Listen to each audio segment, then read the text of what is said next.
السلام عليكم ورحمة الله وبركاته أعزائي المتابعين.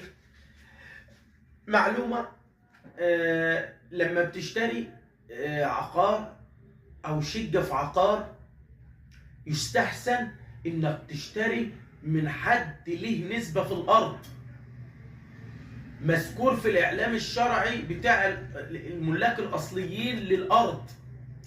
ليه؟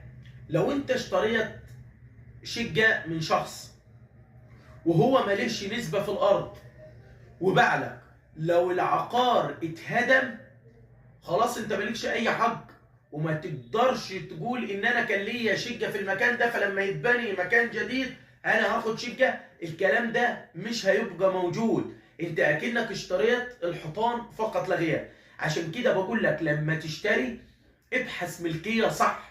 في ناس كتيرة بتستنصح وبيقول لك ان انا راجل متعلم وانا